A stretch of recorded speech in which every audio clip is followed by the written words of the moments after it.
یہ بھی بات کہی جاتی ہے رجب کا کوئی روزہ رکھنے کی دلیل نہیں ہے. ہم کہتے ہیں آپ نے پڑھا کیا ہے؟ پھر فقہ میں پڑھا کیا ہے آپ؟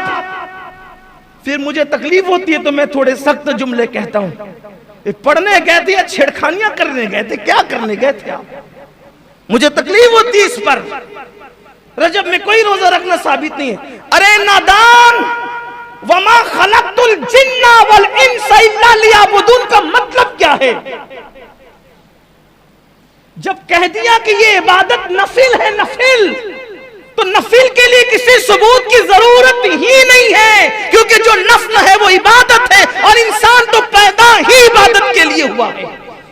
جس دن چاہو روزہ رکھ لو، جس دن چاہے عبادت کر لو، جس دن چاہے نوافل پڑھ لو، اس کے لیے ثبوت کی کیا ضرورت ہے؟ قرآن کہہ رہا ہے کہ تمہیں عبادت کے لیے پیدا کیا. جب پیدا ہی عبادت کے لیے ہوئے تو پیدائش سے لے کے مرے دم تک عبادت کرتے رہے تو بھی حق تو یہ ہے کہ حق ادا نہ ہوا. آپ کیسی بات کرتے ہیں؟ پڑھے لکھے ہو، ذرا اچھے سے رہو، ورنہ پھر ہمیں اپنی پرانی روش پہ آنے پہ مجبور مت کرو. رجب کے کنڈے پھر لے کر آتے ہو. 22 کو نہیں کر سکتے، 22 کو نہیں کر سکتے، ٹھیک ہے بھائی ہم 22 کو کرتے ہیں، تم کب کر سکتے ہو؟ چلو تم کرو.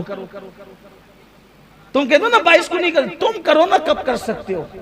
کرنا تو ہے نہیں آپ میں اتنی ہمت تو ہے نہیں، پھر آپ کیوں اس طرح کی بات کرتے؟ یہ ہماری اپنی طبیعت ہے، چاہے 22 کو کرے چاہے تبھی کرے. کہتے نہیں وہ ذرا وہ کرتے ہیں تو ان کے یہاں فاتحہ نہیں ہوتی، ہمارے یہاں فاتحہ ہوتی ہے. ان کے یہاں صحابہ کو گالیاں دیا جاتا ہے، ہمارے یہاں فاتحہ میں اہل بیت کے نام کے ساتھ صحابہ کے نام بھی پڑھے جاتے ہیں. اس لیے اس طرح کی بات نہ کرو. جو کرتا ہے کرنے دو، کیوں لڑائی جھگڑے کی بات کریں؟ پوری امت کورونا کی مہاماری میں پڑی ہوئی ہے، یہی پڑی ہوئی ہے.